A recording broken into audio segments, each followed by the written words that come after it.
Hello, everybody, and welcome to the Focus on Game podcast, episode 110. I'm Martin.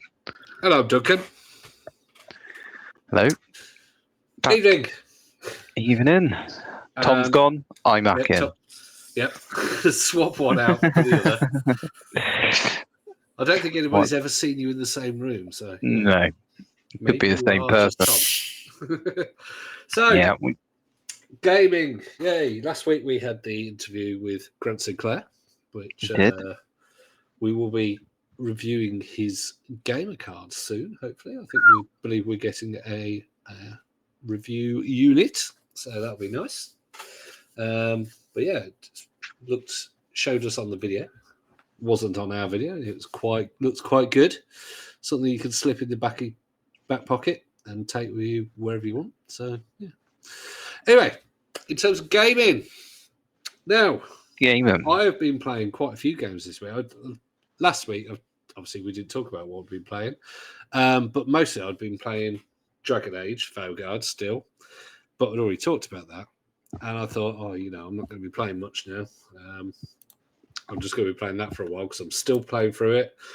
I dread to think how many hours. I think I might have put about 45 hours into it so far, maybe 50.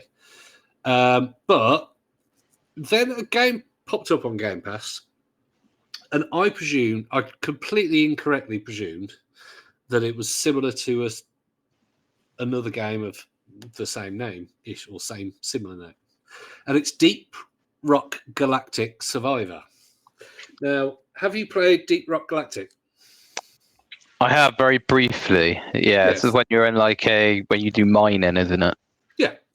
And it's a third person, like roguelite, where you go to an area and you mine loads of materials, and then you get back to where you started and extract, and then you extract stuff to materials and whatnot.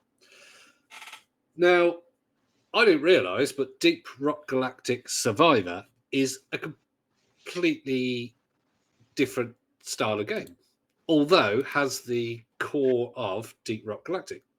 So it's basically Vampire Survivors. So it's an overhead, well, sort of slightly overhead, 45 degrees angled. Like Vampire Survivors. I want to say clone, but it isn't because it adds to it. It's got full 3D graphics, unlike Vampire Survivors. And if people haven't played Vampire Survivors, then basically you don't do anything except for you automatically shoot, or your weapons automatically hit or whatever, and you just move around. And gradually, as you get through the level of wherever you are, the more and stronger enemies appear. And you have to keep going in Vampire Survivors until you defeat the devil or whatever it is. But with Deep Rock Galactic Survivors, you have I want to say a smallish map, and you have to kill a certain amount of enemies or something like that, and then an elite enemy appears, and then you defeat the elite enemies. Then you have to get back to the mining pod that you came in and escape. But the big difference with Deep Rock Galactic Survivors compared to because it looks like a modern, very good, pretty game, but you can mine the rocks that are in the game as you're running around. So you can make exits or so you can sort of tactically guide all your enemies. And later on in the game, that's very helpful. So it is sort of tactical, but equally you can mine regular rocks, or you can find ones that help for upgrades between levels, or upgrades when you between at full games. And there's 5 sort of mini levels for each drop that you have, and once you defeat those 5 levels, you get a big boss at the end, and then you do it all again in different worlds. And it's just fantastic. You know me, I don't particularly like roguelite kind of games. You're Hades or those kind of things. I mean, they're all right, and I can see why people like them. Just generally, I'm not somebody who wants to play something 1,000 times, but it has that similar dopamine hit of Vampire Survivors that just you unlock that little bit more, and so you get a little bit further, and then that enemy that you thought was really hard suddenly is really easy. But then another enemy that's really hard appears, or you turn up the difficulty, and it's just that little bit of difficulty every single time. Is absolutely fantastic. So yeah, completely took me by surprise because I thought it was just like one of these sort of DLC or standalone DLC games, and it was just going to be more Deep Rock Galactic, which was one of these it's good with friends games. Whereas this, absolutely brilliant, and I turned it on for my son, and he's now addicted. Although I went out for the day yesterday, and I came back and he went, "Oh, Daddy, I accidentally played on yours." I'm like, "What?" And he's unlocked loads of stuff. I'm like, that's the best part of the game. It's unlocking stuff. So I was a bit annoyed with that. But there is still lots more to unlock and high scores to get and all this kind of thing. So yeah, absolutely fantastic. It's on Game Pass now. It was on early access. So I presume that it's out of early access now for a while. I think about a year. So yeah, fantastic game on Game Pass now and available on other platforms as well. So yeah, really pleased with that. Still haven't played any more Silksong, so because no, not for me. But have you played any? I have. Yeah, I haven't done much gaming, just because my time at the moment is been. Well, I'm just busier than I have been with a new job essentially, and having to commute. You've had a good sample. But yeah, so yesterday I went on it for a couple of hours. So you lasted longer than me then. Yeah, I was like, I think it's quite similar to the previous games in terms of like the gameplay and the combat. I haven't played the previous games for quite a while, so I'm like playing this game like I've never played one of those games before, and I'm not really sure what I'm doing. I'm just exploring at the moment. It's not like this is the big main story, and I'm getting here and I'm doing this. I'm doing quests. I'm just like, okay, I haven't been here, so I'll go here, and then I end up back to where I was. So I'm like, okay, I'll go back, or I'll die and it'll put me back somewhere, and I'm like, I'm like miles away from where I was, and then I'll sort of go and then think, okay, and then I'm thinking in my head, okay, I'm going this way, but there's a different way I could have gone, so I remember that. So when I'm back here, I'll go that way. I got the maps and the compass now, which I only recently sort of got. Obviously, that helps with knowing sort of where. I can imagine having a map helps a lot. Yes. Yeah, because initially you need the compass as well, because the compass sort of then puts stuff on the map for you. Whereas when you just have a map, it's just like it just sort of blank really, whereas the compass is there, and then you can sort of figure out where there's like rest areas and things like that. I think so. Yeah. I've only just got the compass, so I'm not. I'd say it's a side platformer, so I can imagine a compass wouldn't show you the directions because up is up and down is down and left is left and right. No, right. It just puts stuff on the map essentially. Yeah, but it's not there saying. Yeah, this is you go east or west or whatever, but yeah, I mean that would be great if it did have something that said no, go this way. See this exit and go this way. Jump here.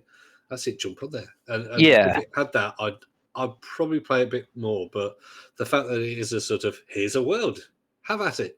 I'm like, yeah. I mean, I don't mind the exploration, but I think it could do with a little bit of that. I think like a lot of people probably it's why they like the game is here you do what you want and you'll find your own way. But I wouldn't mind a bit of like because my time to say you can do some exploring, but if you want to do the main story, here's a dot on the map. You can like go to that point if you want to, and you'll fight a boss or something. But whereas, at the moment, I've fought one boss, which was right at the beginning, and I haven't fought any bosses since that point, and I wouldn't have a clue how far I am in the game. Like, I wouldn't know. Like, I'm coming near the end. Yeah, I've heard it's pretty big. Okay, so I'm probably very far away. Yeah, I've seen a map, I think, and yeah, it looked pretty big. As in, like, it's not something that you could pop around in a couple of minutes, kind of thing. Yeah, I'm just looking at a map now. Wow. Okay. Yep. That's pretty big. To get from one side to the other would probably take you a long time. And there's certain areas that I just can't get to at the moment because it's too high up. So I'm assuming at some point I'm going to be able to jump higher or something. So that's going to climb walls, kind of thing. Or climb walls, yeah. So that'll open up areas. But yeah, I mean, the game, but I'm enjoying it when I am playing it. It's quite difficult. Not the actual like standard enemies. There's some that can be a bit tricky if they're in certain places and you haven't got much platform space to like fight them. Whereas if you've got plenty of platform space, you can just like jump over and hit like the flying one's gonna be a bit tricky if you're on a very small flat platform because you can't really get away from them. But they're not that bad. The one boss I fought probably took me about 2 goes, so that wasn't overly hard. When you think that if you're playing like a From Software game, it would take you over like 100 times to beat a boss. But that was the first one, and it was like very at the start of the game, so I imagine it was more, getting you into the game. So I imagine the bosses going further will be, because on the previous ones, I fought some really difficult bosses, which just take me. Take me like I'd have to try over and over again to do it. But I haven't had any like that yet, so I'm expecting at some point I'll run into. Well, see, one thing that annoyed me when I even tried to play the game, because you start in, you like fall down a ravine or something, don't you? Just at literally the start of the game, and you have to work your way back up. And so I worked my way back up, and there's the old lady or thing or whatever she is that sort of says welcome, and you carry on along from there. And I was like, oh, excellent. And I got to a gap, and I thought, do I jump over this gap, or do I see what's below in the gap? I thought, I don't want to miss out on something, so I'll see what's below the gap. You went back to the beginning. So I went back to the bloody beginning. Yeah, I did that. And I couldn't get back out without going through the whole bit that I'd just done. And I'm like, no! Well, it took me a good 20 minutes to realise there was an extra bit, because I kept going back down there thinking there must be like more down here that I haven't like found. So I kept like going, and I just kept coming back out on like the town place. And I was like, okay, like and to the point where I was like, I don't really know what I'm meant to do here. And then I carried on walking, round and round in circle. And then I realised there was this whole extra bit, and I was like, oh, now I feel a bit stupid because, So I guessed I had to jump over, or I had to explore in this hole, and I was like, I can't quite tell because there isn't a map at that point. I knew there wasn't a map accessible. I was like, am I missing something, or have I just not got it? Obviously, you tell me now I haven't got it. So I was like, don't I? I was like, well, I can't miss out on something in case I miss something important. And then it just takes you back to the beginning, which means you've then got to do the 5-10 minutes or whatever to get back to the top. And all the enemies are back as well at that point. Yeah, so and those ones are easy. Yeah, but still, it's like at least you've got to stick to defeat them easily now. Is it stick or what, or sword? You have a spear, don't you? I got a spear now, where I can throw stuff at them. But then that takes up your whatever it is, where you can use that to bring back your life. So if you use your spear, sorry, you then sort of. So I'm finding that I'll have like one life bar left, and I'll be like, oh, I can use my spear, but then I won't be able to get my. So I'm like, I need my life, so I haven't really been using my spear that often. But yeah, I mean, I know it's roguelike games, and that's the point of it. If you die or whatever, then you go back and keep you have doing to it, keep do it doing again. But it does get frustrating. So maybe I'm like not the biggest fan of roguelike games. I'm finding that out because I like the game, but I don't like. Oh, I got to do all that again. Like when I Is it a realise. because roguelike's more like the ones where you upgrade slightly and then you get a bit further because you upgrade.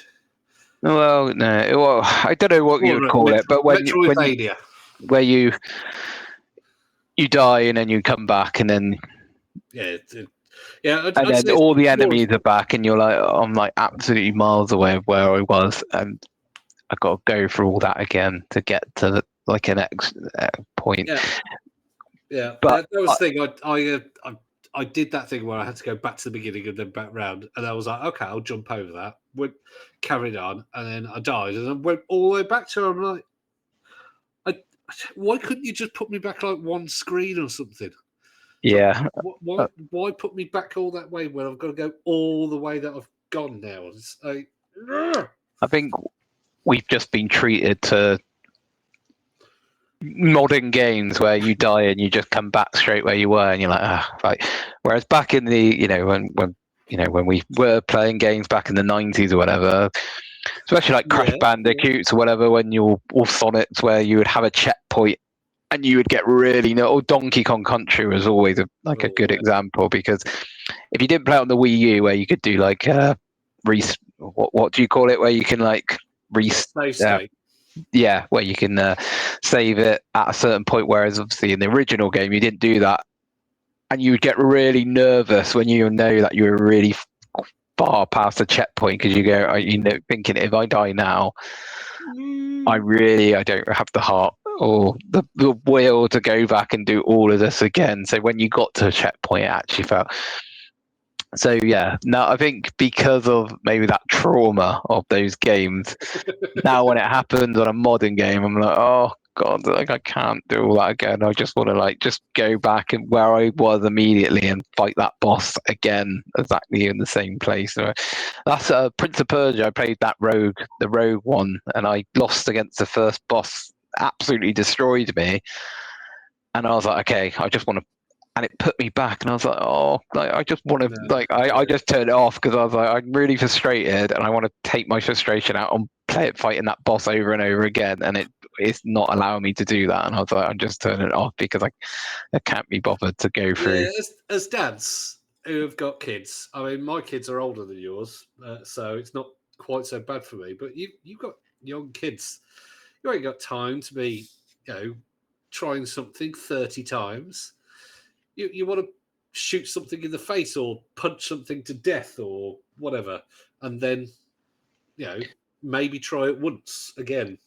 Yeah, well, it's not I don't mind trying something I've done over and over. If I'm failing, I don't mind trying over and over again but it's the stuff that I've done already. Yeah, and you're like, oh, I've got to do that. Have you played Super Meat Boy? I haven't, no, but I'm looking forward to the new game. Oh, yeah. There's a 3D one coming out on Game Pass, isn't it? I think. Or I don't know if it's out on Game Pass, but it was on their showcase. Yeah, there's a Super Meat Boy 3D, I think. But yeah, Super Meat Boy, really tough 2D platformer. So hence why the new one's going to be 3D. But literally, you die, and that's it. You're starting again. And as soon as you die, the second you appear, and there was Super Meat Boy Forever, there was checkpoints as well, because it was bigger levels. And yeah, that was fantastic. I don't mind that difficulty, because you know what? I can pick that up, I can play for 30 seconds, and I've probably already done a level, or at least tried a level 6 or 7 times. Whereas something where I've sat down, I'm like, okay, I'll try and get to the boss. Okay, I've spent 5 minutes getting to the boss. Excellent. Try the boss. The boss destroys me. Oh, I've got to do that whole 5 thing to get 5 minutes again. Okay, then excellent. Oh, maybe I'll be able to. Oh no, they destroyed me again. Or you accidentally get killed by a creature, after 4 minutes, and they're like, "No, I'm gonna do that again." I don't want to do it 20 times. I want to, maybe twice, or at the very least have sparing checkpoints at the very least. It doesn't have to be checkpoint every 5 seconds. But yeah, give us some more checkpoints. I mean, that's what I really liked about the Limbo and Inside game, because they're difficult, but you die or you fail or something at trying to work something out, And it you was just at go most 30 seconds. Yeah, you pretty much just go back to the same bit that you're trying to figure out, or your bit the enemy that killed you, and you not like 5 minutes prior to that point, and you got to go over and do all that stressful stuff again. So, I end up playing those games longer because I just get more into it, and I don't like, even if takes me about 10 times to do a certain thing, I don't mind, because I'm like, okay, I'll have another go. It's like I said, it's the doing the stuff that I've already done again. That is. Yeah, see, even your Dark Souls games and your Elden Rings and all that, they have the campfires, and yes, that means other enemies reappear and stuff. But you can go there and save whenever you want. So technically, you could go, all right, I'll play for 5 minutes.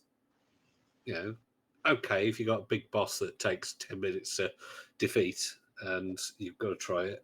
But generally, it's got places that it allows you to save or whatever at regular intervals.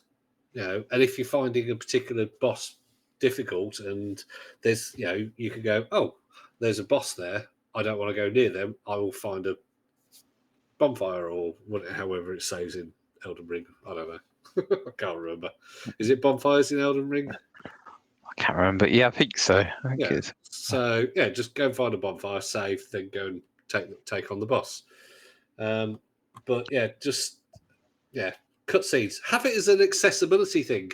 Yeah, that's what I was going to say. Maybe with Silksong, they should, on their accessibility, you should have either the game as it is, or the option where screen means that's a checkpoint. Every screen is a checkpoint. Because there will be people who do like how it is and they like going over it again. But I would like it if there was an option where it's like, okay, we'll have, if there's a on accessibility, you have a version of the game where it has more save points in it, so you don't have to. Because you're on your phone, it sounded like you said have a version of the game. Like, it's not being a virgin, is it? But the actual gameplay of Silksong, it works. Yeah. It plays really well. The jumping feels good. The attacking enemies feels good. There was some of it where I was like holding down to attack, and it was attacked diagonally. That I didn't like. But generally, it plays all right. I just can't be bothered to replay the same bit over 20 or 30 times, and I haven't got time to do that. So, sorry, Silksong. I don't think you're very good in that respect. You should make a dad accessibility. Exactly. Option. It should be. Do you have children that you have to occupy a lot of the time? Yes, I do. But no, it's this one. There are games out there. Oh, I love. People say, oh, I love that because it's really difficult. But yeah, they do have. What was it I was playing recently that did have a. One thing I was saying to you, I think it was a couple of weeks ago, about Dragon Age, and I found the easiest level too easy. So, but they've got, in the accessibility and the difficulty, they've got every last little aspect of the gameplay that you can change. You can change their health, like enemies' health. You can change enemies' attack. You can change your attack, your health. You can change how much, how much income, pickups there are, and all this kind of thing. So you can customize it to your heart's content. And there are loads of games like that, which I like them because I can go, right, there's a story. I'm going to make this really easy so I can enjoy the story, play the game, all good.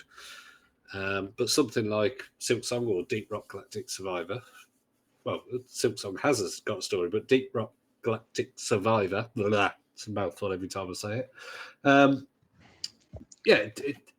For that one, it doesn't matter about the difficulty because you are literally doing the same thing over and over again. But you're just getting that bit further because you're unlocking it. So the accessibility is the fact that even though you die, you're still getting income to improve your character. I really like it. So there you go. So is Silksong the only thing you've been playing this week? I've seen with time.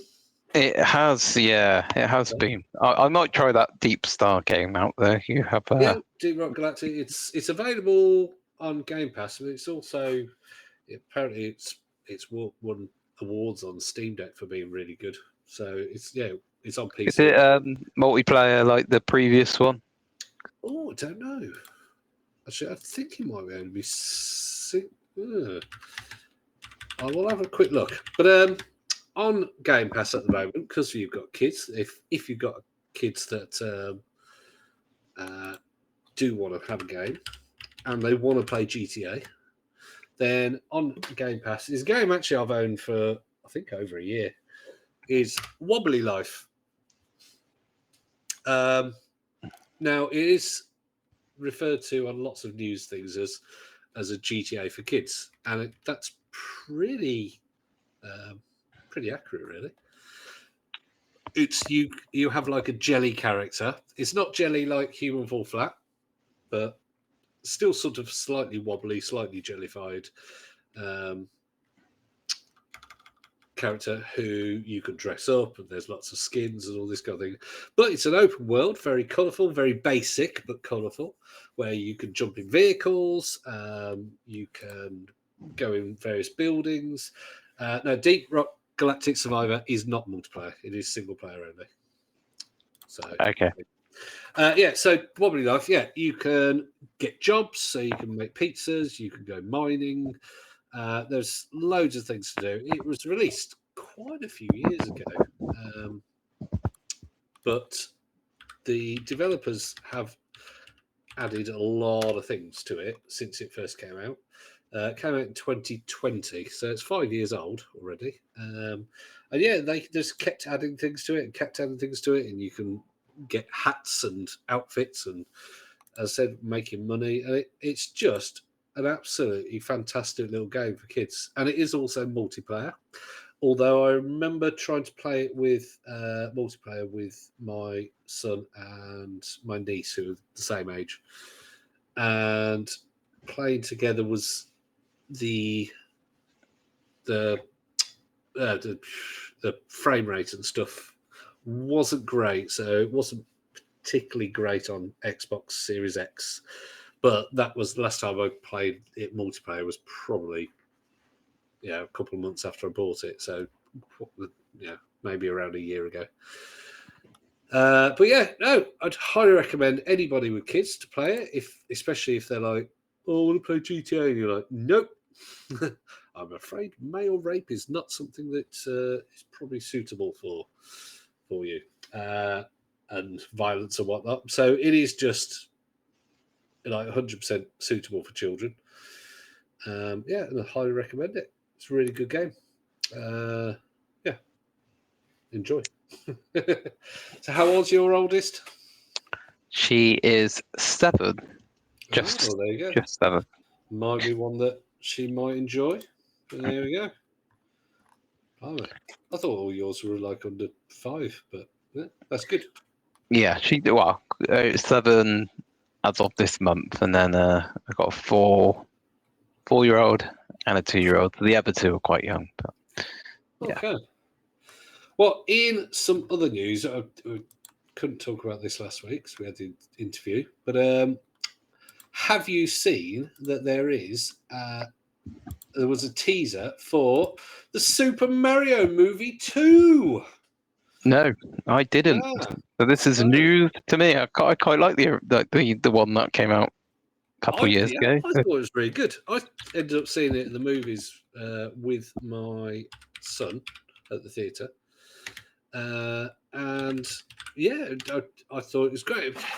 It's not something that's going to win Oscars, and probably in 30 years' time they'll be like, yeah, that one's all right. But Yeah.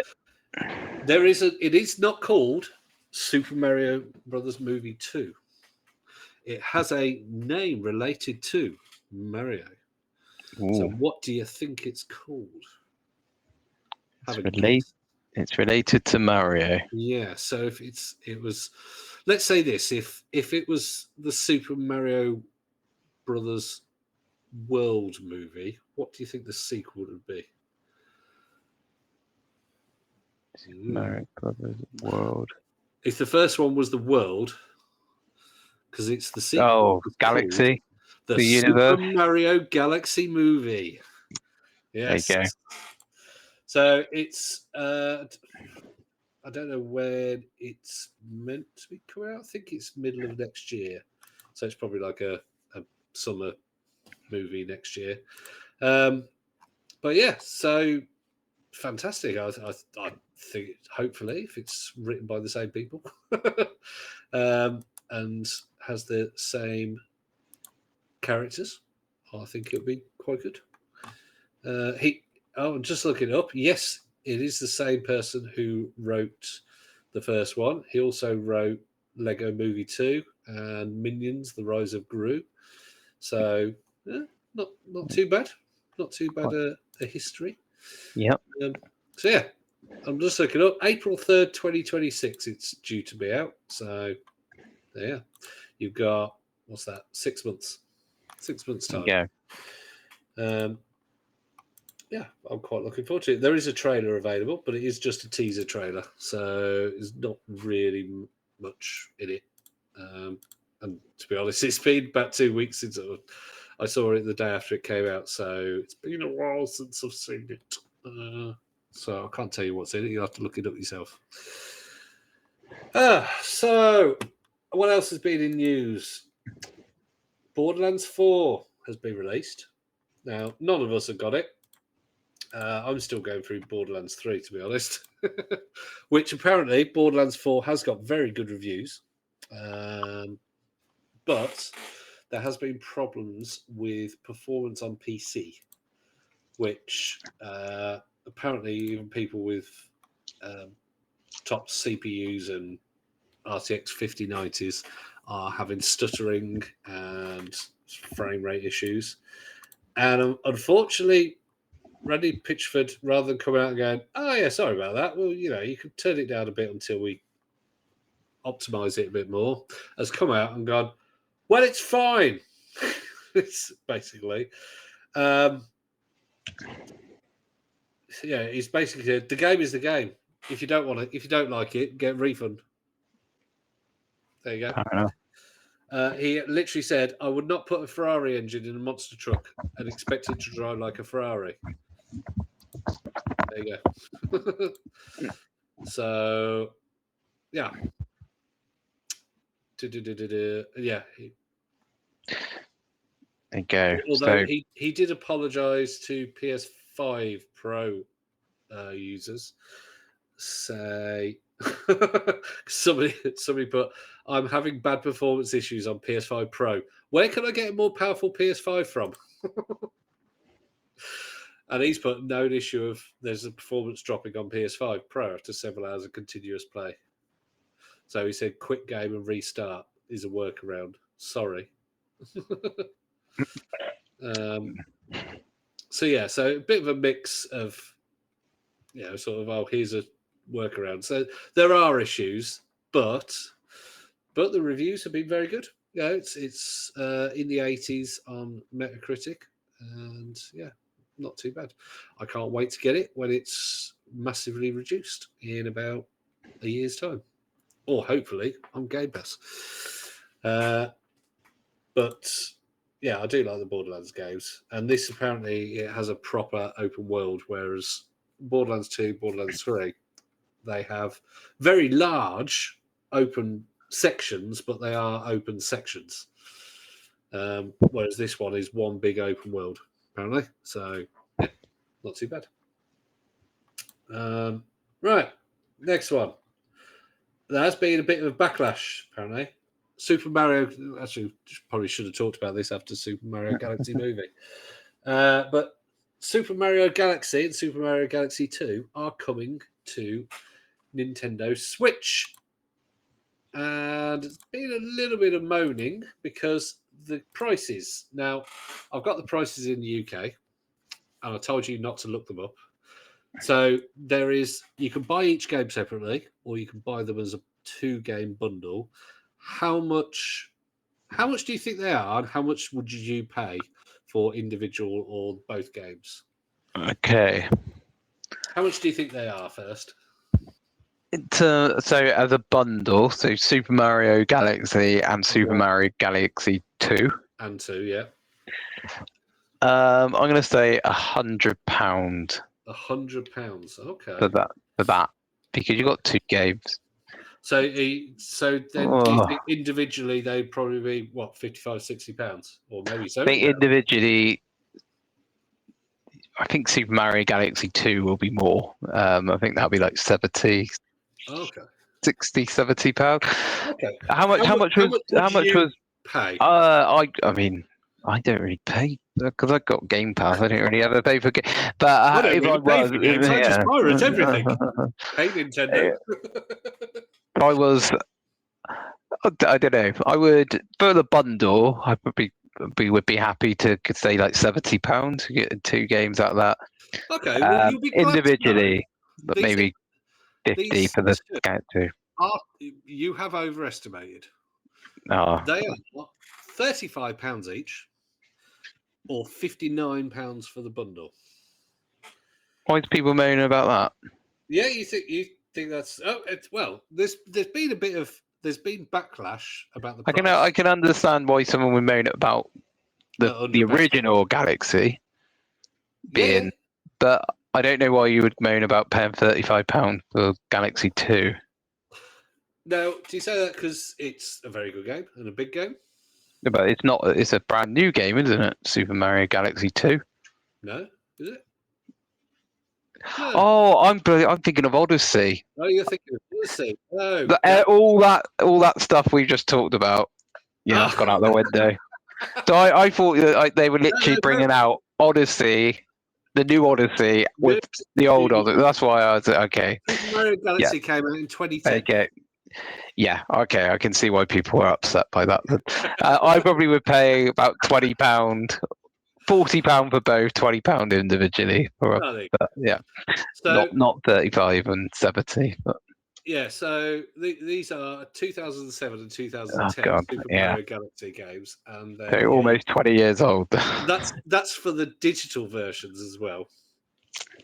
I believe. Hang on, just trying to look up. You can get physical. Although physical is the same price as well, has both of them. So that they both games in one, and £59 for both. Now, there's been a bit of a backlash to the backlash by some people in, like journalistic sense. Because people say they're an absolute perfect game, so why wouldn't you pay for this much? You don't have to. You could get it elsewhere, kind of thing. This isn't a one where they've completely remade it, or they've basically done nothing to it. So it's a bit like what they did with All Stars. They just ported the games over, didn't they? Made them playable. Now, whether they're done by emulation or whether they actually run on the hardware, I don't know. That's for technical people and whatnot. But this is something that they could have put on there. And okay, you're making money out of a game, but you're making money out of a game that's been out for 18 years and 15 years. So you haven't got costs to cover.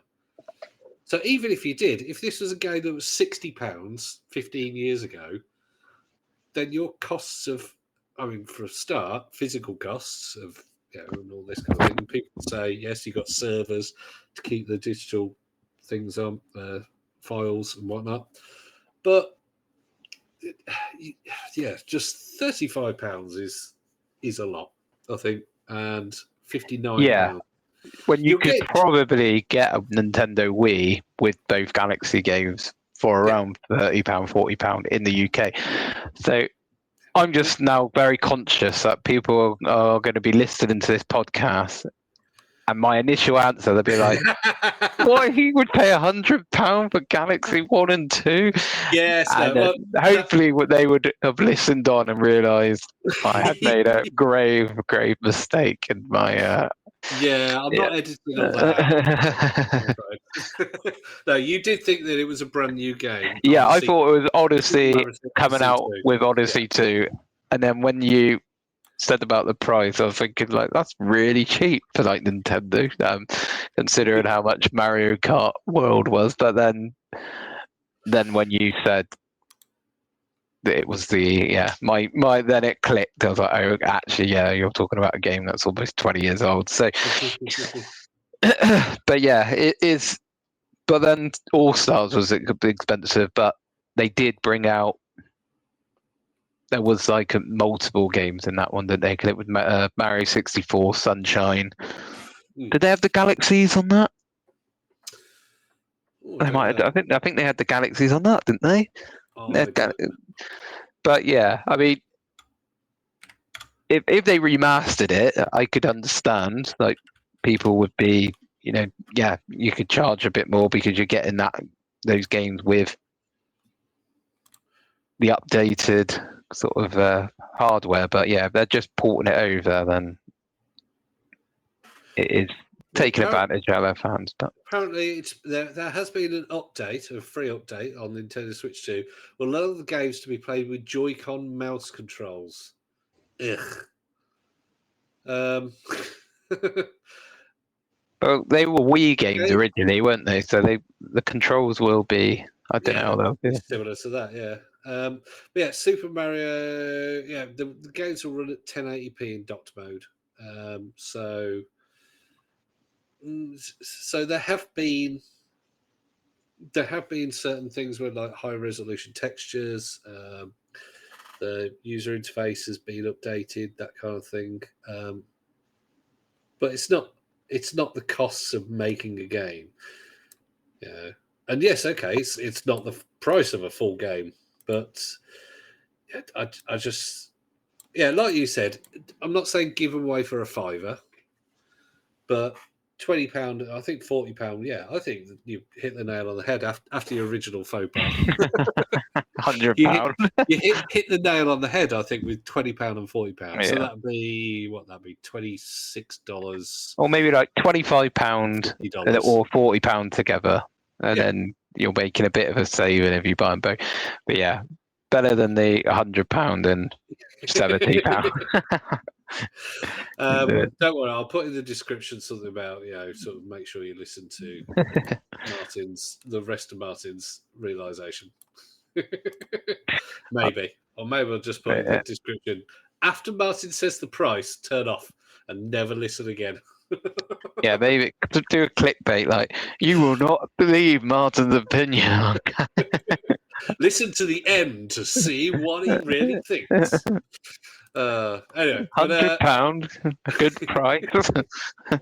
There isn't a Super Mario Odyssey 2, is there? They haven't actually announced anything. That's why I just thought maybe you'd. I just missed the news. There is a Mario game coming to Switch 2. They have, I think all there's been is rumours and a sort of tease of that there is going to be something Mario. So maybe there'll be a Mario Odyssey 2. Maybe it will be a completely new thing. Maybe it would just be a remaster or something. If they do an Odyssey 2 and they bring it out with an Odyssey and it's £100, then I'll just look like I read the future in this episode. You did. You heard it here first, everybody. Yeah. There's going to be £100 bundle with both Super Mario Galaxy No, Super Mario Odyssey and Super Mario Odyssey 2. Or you can just get Odyssey 2 on its own for £70. So Yeah, there you go. Oh, blimey. So you're saying £30 for a Super Mario Odyssey? Jeez. yeah, That'll be a backlash as well. Again, great game. But is it worth £30 nowadays? we're talking about something that hasn't happened yet. But haven't it? Well, that's one way to get people to listen. Clickbait. Nintendo unannounced Nintendo update. Just imagine Exclusive. if we got a cease and desist from Nintendo. Could you stop telling everybody what's happening in the future, please? They're like, oh, we're about to announce that, and now they're bloody Ruined it. come in and said it's not worth it. We're going to have a backlash. Anyway, so that is coming out. That is coming out soon, though. So it's coming out October the 2nd. So very good game, Galaxy. If you've never Galaxy played the games before, I mean, kind of thing. Yeah, just get a Wii or a Wii U and play them on there. Yeah, they're great. They're great games, and there's so many great games on the Wii. Why not? Why not get one of them? I mean, we've been chatting for 46 minutes. We were also going to talk about video games, and again, I talked about a Mario movie, and then talked about something else, and then we're back to Mario, and now we're going to go back to movies. the structuring of this show. I know it's so good. I've even got a list in front of me, and I think I've just picked and chosen kind of thing. And we're going to come back at the end, talk about roguelike games, and then prices of games. We structure everything so well, but so terrible movies from video games, because we've talked about the fact there's some good ones coming out. We have actually talked about terrible ones like the original Super Mario Bros. Ones, but then I was mentioning to you that there was a sort of famous guy, Uwe Boll, his name is, and he's a reasonably well-known director, German director, but there's a reason why he's famous, is because his movies are awful. We're talking worst movies of all time kind of thing. But the list of the games that he's transferred to the big screen goes from Far Cry to In the Name of the King, which is Dungeon Siege, Alone in the Dark, Blood Rain, and Postal, and House of the Dead. Now, this isn't some recorded in these movies aren't recorded in some warehouse in Germany kind of thing. We're talking Christian Slater. What's the name from Michelle Rodriguez? Jason Statham. Burt Reynolds, Ray Liotta, and these terrible movies, absolutely terrible movies, have got like big budgets, and somehow the Dungeon Siege one, In the Name of the King, has had 3 movies made. Got a trilogy, and Blood Rain as well has had 3 films, and then Alone in the Dark that he's done has had 2. So, I don't know how he must have somehow self-funded these, because would you, after seeing the scores of some of these movies, would you dare to give him money? I mean, I mean, he was getting the licenses to do these films. So, but either he's paying himself or he's actually getting. Has he got some sort of like a cult following where people just watch it because they're like? That's the thing. I think he's made some terrible movies, and then what's happened is somebody has gone, well, I've got a couple of million, I can throw this. And then because he's so awful, people actually seem to be watching them because they're video games. Now, I think the modern good movies have probably killed his movies off, because now the video game fans will go, oh, but there are good movies now. Yeah, So and we're on a good run of video game movies at the moment. Like the Mario one's good, the Sonic ones are good. Mortal You've Kombat. got the Mortal Kombat, the new Mortal Kombat's good, and then you got the TV shows like The Last of Us, which is critically acclaimed, and The Witcher.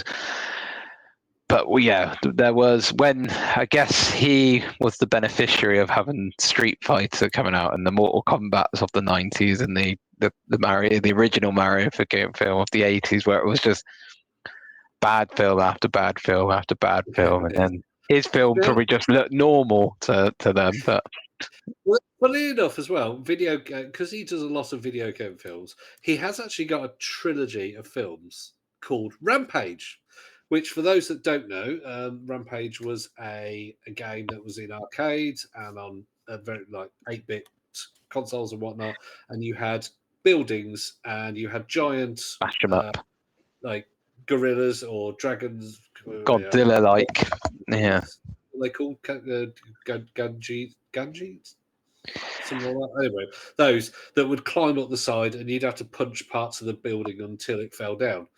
And then there was actually a movie made out of it with The Rock, but his Uwe Boll's films, Rampage, have nothing to do with those video games. They're just called Rampage. crappy action movies. And I say crappy because, again, they're crap. Yeah, so just I have not seen a full version one of his films. I have, however, seen some of Blood Rain, and it was bad enough that I turned it off. Just to go through some of the scores, I think his best score on IMDb is Postal, which is at the video game films, and that's got 4.5, and that's quite generous. It's got a 9% on Rotten Tomatoes. House of the Dead 2.1, In the Name of the King 3.8, Blood Rain 3, and these are Far Cry 3.2, Alone in the Dark 2.4. So they're just awful, awful, awful films, and yeah, they're not so bad they're good. But a lot of people, that's why a lot of people have watched them, bought it, or whatever, because they're so bad. It's hilarious to watch. But, yeah, like the Street Fighter film and the Mortal Kombat films in the 90s are like to that point where you actually get following, haven't they? Yeah, and you know they're bad films when you're watching them, but you'll still watch them and kind of enjoy it because it's very cheesy, a lot of it, especially the Street Fighter films with Kylie Minogue, Jean-Claude Van Damme, and Kylie Minogue, and the some of the catchphrases. Raul Julia is in one of his last movies. Yeah, it is his last film. Yeah, so it's Such like a shame. One of his where he's like, "Oh, for you." One of the film quotes where he's like, "For you, it was the most difficult or memorable time of your life. For me, it was a Thursday or something like that." And then there was one where he's like, "Oh, you came to fight an evil dictator, but you're here fighting a god." And it's like just corny line after corny line. But yeah. So would you say somebody who's like 18 years old right now, would you say go watch Street Fighter from the 90s? If you're a Street Fighter fan. Only if you're a Street Fighter fan. Yeah. Only if you're a Street Fighter fan from the games, and I quite like them because I did like the. I mean, I don't really play Street Fighter anymore, but I did play like the one on the Sega Mega Drive quite a lot. So seeing like Saga and Ghoulie and Bison or whatever on the big screen was quite, because they all had all the characters, so they weren't very represented. There is that a well, new Street Fighter movie coming out. It's meant to be coming out next year, I believe. It's got Jason Momoa as Blanca. Okay. So just to clarify, Blanca is the green one. Green one, yeah. M. Bison. Now, the guys down for M. Bison is, do you know in Ant-Man, he's the guys who work with him. The security ones. I have watched Ant-Man, but I haven't watched it for a while. So you know the one that's sort of talks like a Russian kind of one that helps him. Yeah, I think so. Is he? in the security? He's M. Bison. Now, I don't know if you have watched the latest series of Reacher. No, Have you watched no. that? No. I've never watched Reacher. No. He is. There's a guy in it who plays. Oh, what's the name of the guy? Paulie, in the most recent one, and he's in Borderlands as Crom. But anyway, he's 7'2", and yeah, has got muscles almost as wide as, well, probably bigger than my head. So he's a big guy. He is playing Zangief. Yeah, I was going to guess Zangief based on that. 50 Cent as Balrog. Oh no, I did know. I did see something. Now you're telling me this. I did see something on Facebook about the new Street Fighter because it's obviously got a big budget kind of thing. Getting Jason Momoa, the director of it. Can't. He's apparently directed the Twisted Metal TV series. I've seen it. No, well, it went straight to, I think it was Paramount Plus. Got it done. So yeah, looks like his biggest movie is one called Bad Trip from 2021 with Eric Andre and somebody else.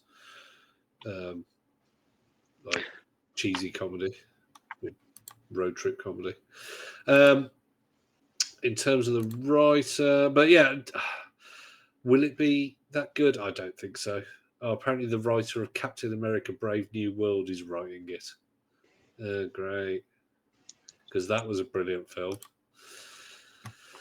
Oh dear. Anyway. So yeah, Street Fighter from the 90s. You wouldn't recommend somebody unless they were a big fan, yeah? Yeah, I wouldn't watch it just for the sake of watching a good film because it's not. But if you like Street Fighter, then there will be some bits in there where you're like, you get to see your favorite game characters come to real life as Jean-Claude Van Damme and Kylie Minogue. It's the same guy who wrote Commando, as in Arnie's film, Die Hard, 48 Hours, and yeah, quite a lot of other things. So he's written some great things and written some terrible things. He wrote the screenplay for the Stallone Judge Dredd and Beverly Hills Cop 3 and the Flintstones. So he's done some pretty poor films. But he did Die Hard, which is like my favorite film of all time. So what, the original Die Hard? Yeah, the original Die Hard, 1988, and Die Hard 2. He wrote the screenplay as well. He wrote the Running Man screenplay. Obviously, which Running Man was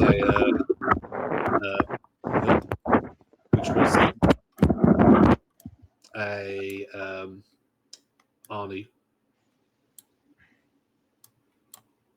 Not an Arnie, Stephen King book. Anyway, we've been nattering for an hour now, so I think we can probably. I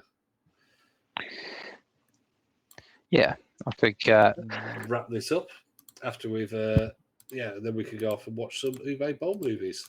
Yeah, that's what I'm going to be doing now. I need something to sleep. I'm probably not going to sleep now and just watch. We did look up earlier, and a lot of them are on Prime in the UK. I know, yeah. The only streaming service I don't have is Prime, pretty much. Yeah, so if you have Prime in the UK, and possibly other countries, just type in Uwe Boll, which is UWEBOLL. And if you can sit through all of them, hey, well done you. Send us your opinions on Facebook. And yeah, other than that, find all our episodes on Focus ongaming.co.uk. And yeah, listen to last week's interview with Grant Sinclair, or our episode a couple of weeks ago when me and you just napped about games. Yeah. We actually talked about games. Woohoo! Right. Right. Lovely to have an episode with you, Martin. And I've called you Martin this time, not Tom. Yeah. So Always a good start. So yeah. On that note, Improvement. On that note, bye. bye.